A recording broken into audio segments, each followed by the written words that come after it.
So a lot of people with a disability, and we're obviously talking about a mental ill health disability here, are blocked by society in applying for jobs because of their, society's incorrect perception. So what advice would you give to employers? So you study and you work.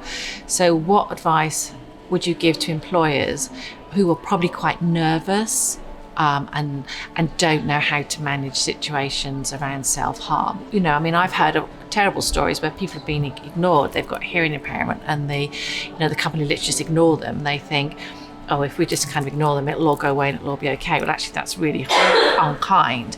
So what should an employer do, whether they're interviewing or they employ somebody that self-harms, so that they feel educated from what you're about to say?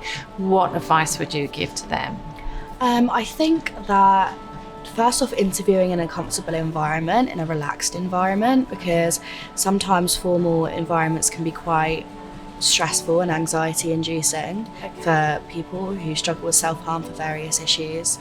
And I think listening to what different people's individual needs are, because just because two people self-harm, it doesn't mean that their needs are the same, but allowing space for your employees to take a break if they need to, if emotions are running high, and just being understanding of the fact that it's not just work that's affecting people's emotions. There can be stuff going on behind closed doors.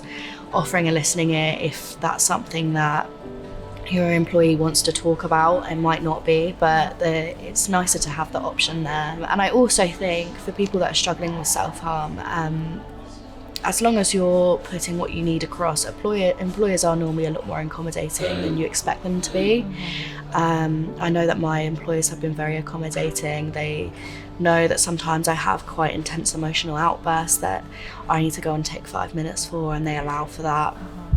They know sometimes that after a self-harm relapse, I'll need to take some time off work, take some time away, or my mood might be affected at work, and they're very accommodating of that. I know that's not the same for all working scenarios, but I think people do want to help, so knowing the right ways to help,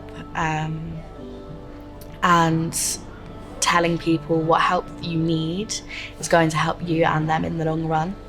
That's what I was going to ask, actually. So should employers, I mean, when you interview, it's like, do you have a disability? Do you need any reasonable adjustments? So, and a lot of people will say no, they haven't got a disability, because the fear that the employer just won't even let them come for an interview. What could an employer do just to allow that individual to feel safe enough to say, I have these difficulties and this is what I need? I mean, you're saying listening, having some quiet time, but if an employer isn't accommodating like that, how it might be a very, very fast environment, it might be a very loud environment, how could they manage that situation better? I think that in the interview process, I think it's important to make it clear that you are running an inclusive company or a business that accepts people with all disabilities, whether that's a mental disability or a physical disability.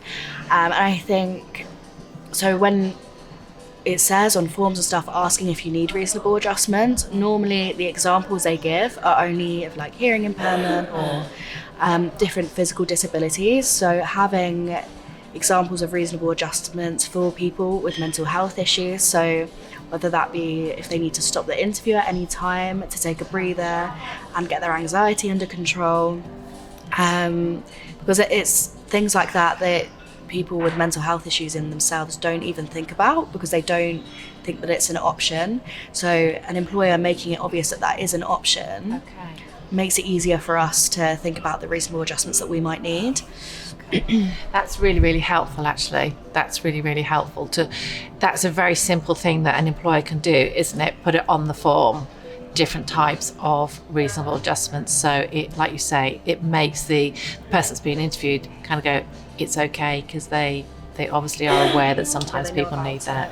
And I've never ever heard of that example, but that is really fantastic. And it's a really simple thing that an employer could do. It doesn't cost any money and only takes 5 minutes, to put that on the application forms. So that is a really, really helpful thing. So I hope that all, employers will really benefit from that advice. Thank you very much. So you were saying a minute ago about something really nice that your line manager does. Do you want to share that with everybody? Yeah, so when I first got my diagnosis of borderline personality disorder, I sat down and spoke about some reasonable adjustments with her and explained to her my different struggles. And she went away and read up about it a little bit, which was really nice because it meant that I didn't have to go into complete detail about everything that goes on for me.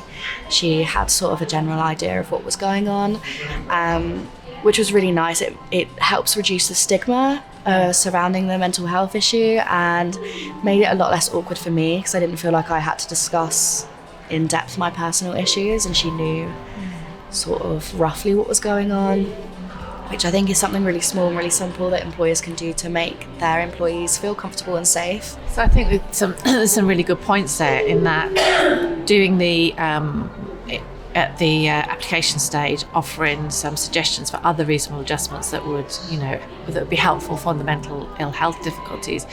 And then you've already started that open conversation then, haven't you? That open understanding that somebody would need some different adjustments in the workplace. And then, like you say, with your employer reading about your BPD, that was really helpful. So that opened those conversations up as well. And I think opening those conversations up, which are kind and respectful, but I think what's happened in the past is people have been too frightened and not talked about things. But I suppose from what you said, there are ways to open conversations up so you can help understand each other.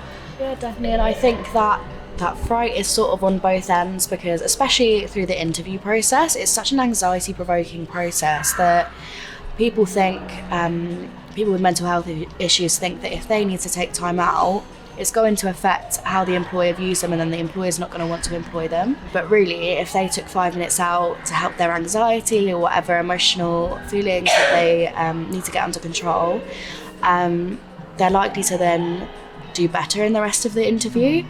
But there's different sort of feelings going on, thinking about what the employer is going to think if you need to take that time, and it might disadvantage you in getting the job in the application.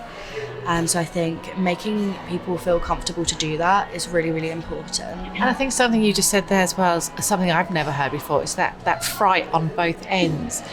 I suppose I'd only kind of considered the fear that an employer would have of getting things wrong, but I didn't really think about fear that an applicant or an employee would kind of feel as well. So again, those open conversations, it does remove that fear and those barriers and those boundaries, doesn't it? A lot of people with self-harm issues and mental health issues are very self-aware, very self-conscious, and are very aware of the stigma that comes with mental health issues. So we kind of expect it when we go into a new environment, whether that be an interview, employment, or anywhere else. We're expecting the stigma, so there is anxiety and fright there on our end as well. Okay, lovely. Thank you very much. Thank you.